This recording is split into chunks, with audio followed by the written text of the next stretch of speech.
Hey everyone, and welcome to Almost Cancelled. I am Peter, that is Connor, and we are going to talk about Room 104, Season 1, Episode 7.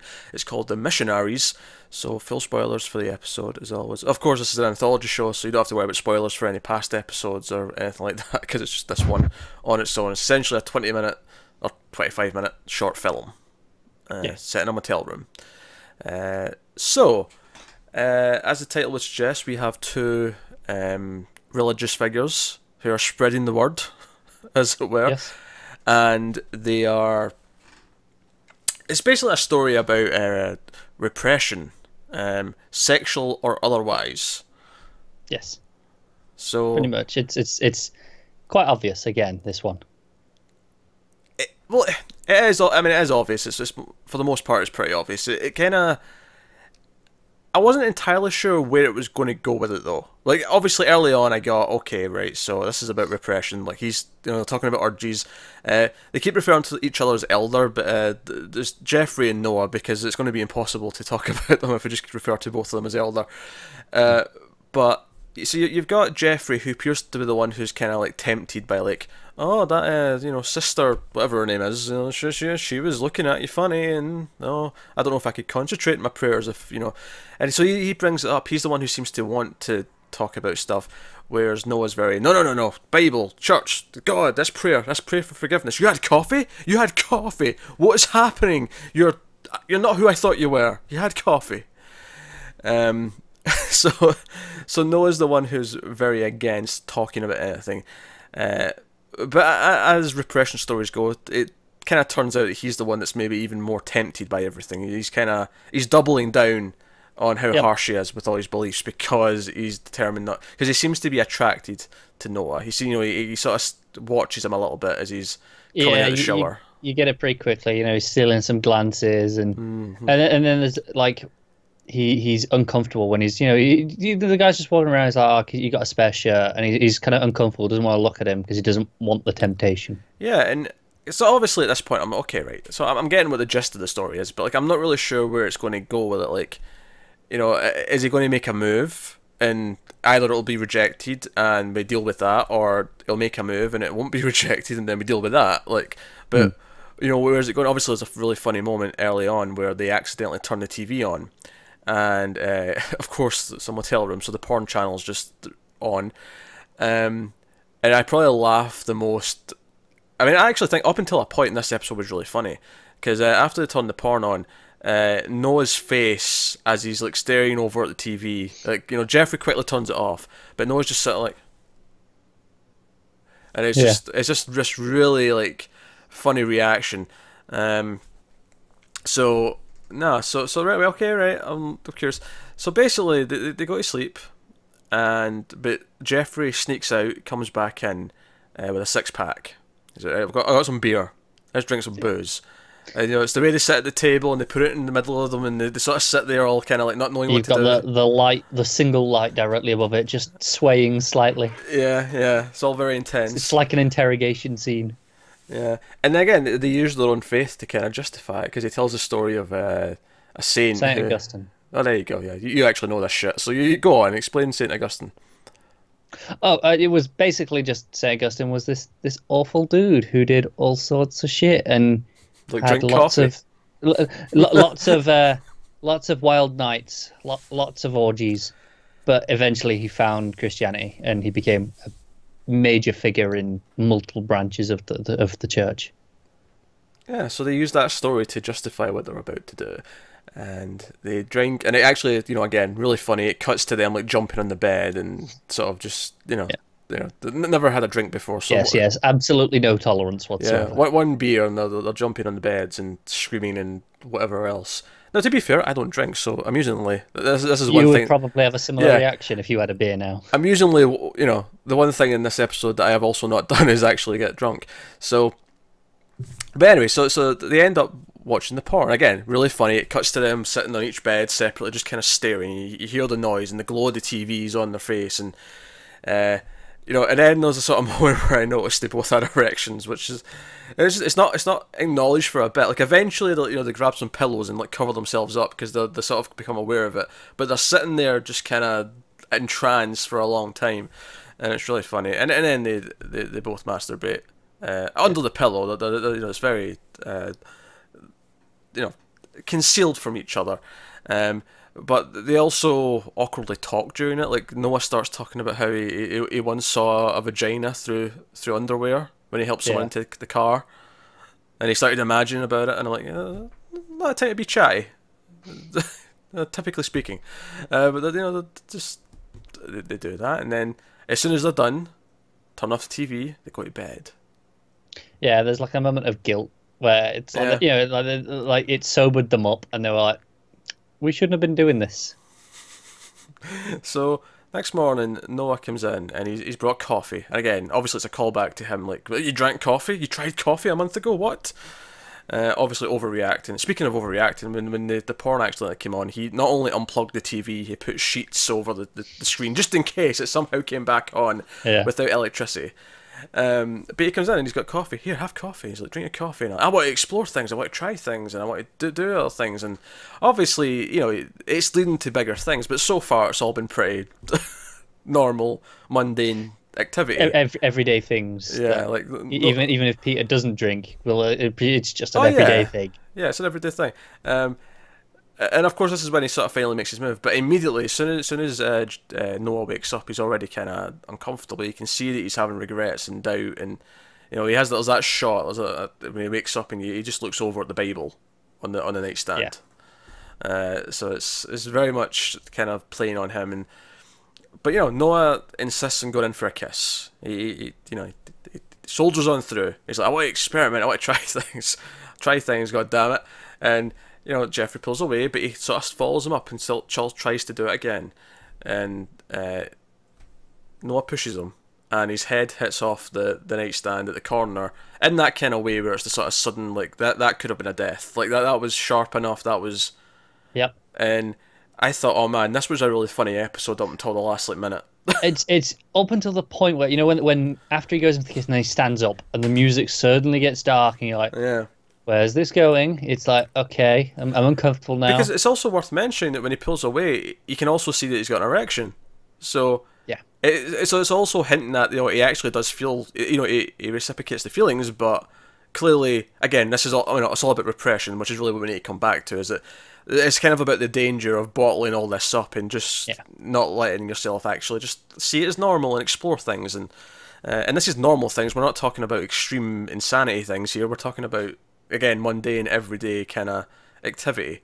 Yeah. So, but no, sure enough, he hits his head, and you know, this is when Noah gets panicky. He like crawls in. He's like, "No, wake up!" And he tries to, you know, CPR. Although he's only doing the hands. I actually thought it was going to be the.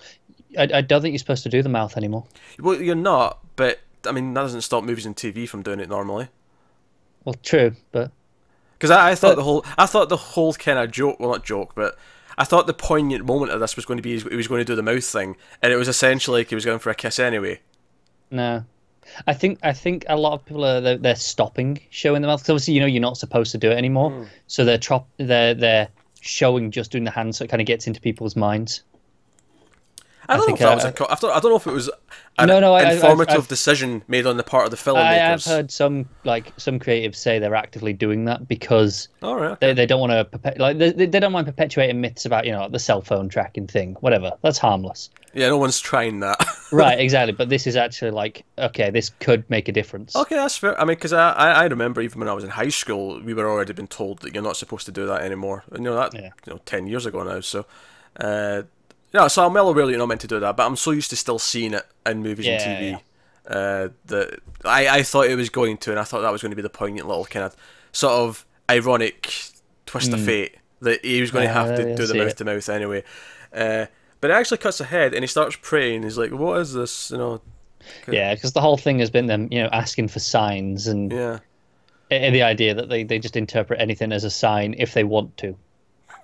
Yeah, I like how after the TV turned on, it was porn. They're like, what could that sign mean, though? I think it's pretty clear what it means, boys. Yep. It's pretty clear. But it's just this idea that if you're looking for signs, you'll find meaning in anything. Yeah, because obviously, so he's praying away, and then it's worth mentioning as well that when he goes into, like, you know, try to wake him up, and he starts the CPR and all that, he actually calls him Jeffrey, because up until this point in the episode, it's just been elder, elder, back and forth. That's all they call each other. And then this moment when he's worried about him dying, it's like, no, Jeffrey, Jeffrey, wake up. You know, it's the only reason why I know his name. Is because of this moment. So I thought that was a really nice touch to sort of show how much he cared. So he's praying away, and of course Jeffrey wakes up. He just kind of like has that jolt, and I'm like, all right, we don't know how much time has passed. You know, usually if you do legitimately get knocked out, it doesn't actually last that long. So I'm thinking it's a few minutes. You know, he's tried a little bit. He's then crawled around to the bottom of the bed, and he's just kind of like, oh, please. It's the way he goes, you know, was I? And he was like, yeah, you were. Like, it almost implies like he was dead. Yeah, and I'm like, no, you weren't. You're just reading that when it's not really there. That's why I'm like, he can't have been, but you're both pretending like he is, or at least assuming that he was. Because again, it's a sign, and they use this to reaffirm their faith. Like God brought them back. That's what they're sort of taking it's a from miracle. This. It's a miracle. That's what they say, and they're like, let's get to work. Let's go back because before this, Jeffrey's like, oh, let's just go to a movie today. Gangsta love sounds interesting. Like. But no, let's go to work. Let's go and try and convert people, because that's actually how the episode starts. They're upset that they've not managed to convert anyone, or at least Noah was. Noah was upset. He's like, "Oh, is this?" I'm starting to have doubts because no one's actually converting. But so they race to the other sides of the rooms, and they're putting on their uniform to go and convert people. And there's a couple of glances because Noah's like shirtless at one point, and he's looking over, and it's like, okay, there's just a little smirk, and it's like. All right, so and feelings again, are still there. It's not like they're gone. Yeah, obviously. But I was just sitting thinking, right, how's this going to end? Because they haven't learnt anything at this point. Otherwise, yeah, they really haven't. But because part of me thought maybe it'll be a downbeat ending where they're going to walk out of the room, but they're still like heavily repressed, and it'll show just how unhealthy it is. But of course, it's while they're getting dressed to go and spread the good word, as it were. That they sort of just look over each other again. They have a line or two. Which isn't even about what they're about to do. It's just, again, they're conversing as if they are just about to go out and do this. Small talk. Yeah, basically. And then they just kind of look at each other, and there's a bit of a smile, and they start running over the bed because obviously they're on opposite ends of the room, and there's beds in between them. They start running over the beds at each other. Cut to credits. Bottle up, explosion. There you go. Pretty much.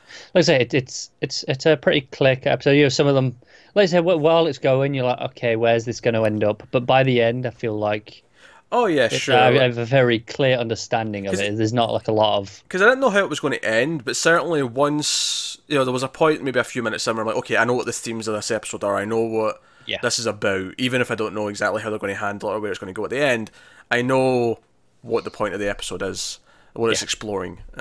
So. It ended quite well. I thought it was a very funny episode, and then it got very dark very quickly. And then back to some humour after as well. Back to some humour, and kind of a touching ending almost. Like they kind of give in and like, yeah, maybe this isn't bad. Because there's lots of little moments throughout where they question what they've just done. Like after they've done the deed, as it were, watching the porn, and before they actually fall asleep. I think it's Noah says over to Jeffrey, he's like, do you think we broke anything? Like, was that normal? It's just, again, such an absurd question to ask. But it's this idea of like bottling everything up is unhealthy, because then you get to 20 and you're asking stupid questions like that.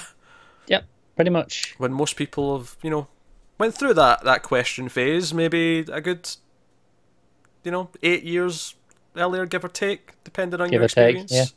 So, I thought it was a fine episode. I did as well. I liked at the start, like there was a little musical cue that let me tell you, oh, okay, this is about, like we've got some religious people, because it gets to the the book and it says mission statement, and then a soft like organ sound comes in. You often associate with church music. Yeah. And it does the plagal cadence, and it's like, okay, I get it. We're on religion here already.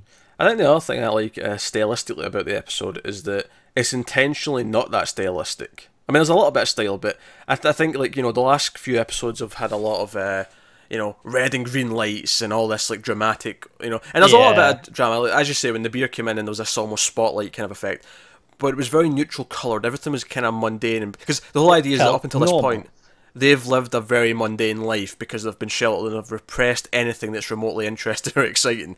So Yeah. the idea that everything's just shades of white and beige and like that's all it is. That's it. Even when they're doing what to them is all this crazy stuff, it's still that it's not shot to look all really crazy like other episodes of this might, No, no. because it's still just normal stuff for most people. The fact is, though, is that the glow of the TV actually feels like crazy lighting almost compared to everything we've seen in the episode. And I think that kind of... Because it's still a normal amount of lighting, you know, because you're used to watching TV. Hell, look, watch this. Watch me do this with my TV. Look at that, I'm all purple. Like, so, you know, so it happens. But in this episode, it actually feels like extreme lighting. Like, Yeah, because you know, it's so different to the very neutral lighting we've had up till that point. yeah, exactly. So no, so there was some effective little touches to achieve what it was trying to do, and I think intentionally, like both guys looked like they could like model for like a catalog, you know, very sort of generic. I mean, you know, they're not bad looking guys, like, you know, they're reasonable looking people, but they're not. Yeah, just regular, slightly athletic. Yeah. That's the kind of, you know, the average sort of thing there. Yeah, but I think it's very intentional that you know, again, they are molded to try and be just this image of what they think is normal and nothing else. There's no, Yeah. you know, I think you'd almost lose. I mean, that's not to say that it wouldn't work with a man and a woman, but then a man and a woman in this situation would never share a room together, so the story wouldn't work. Right. You know, it has to be two men or two women. You could have done the same thing with two sisters.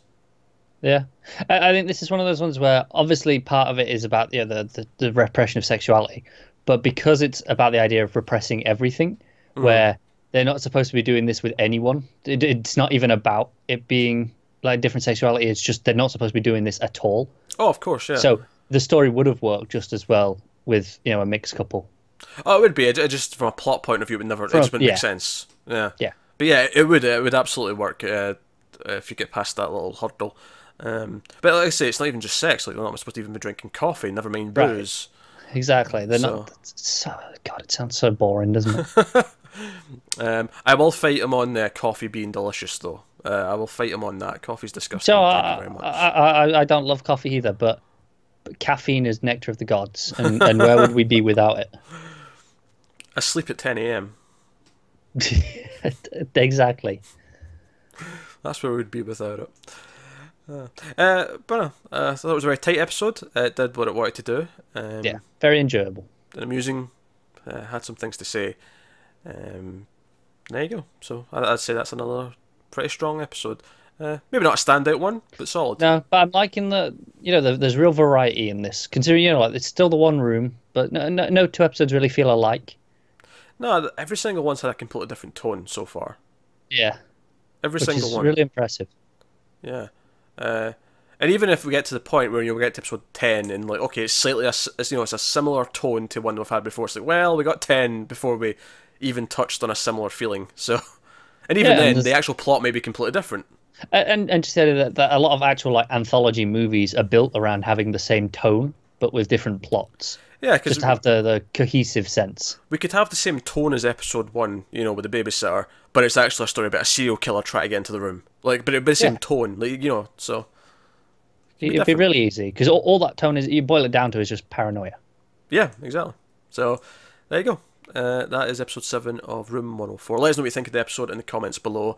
Like, subscribe, all that stuff. Get us on Twitter at mild_fuzz for channel updates. If you want to support the channel, head over to patreon.com/mildfuzztv. You can do that over there. But otherwise, that is us. So thank you once again for watching. Keep watching TV. Have you got any vanilla?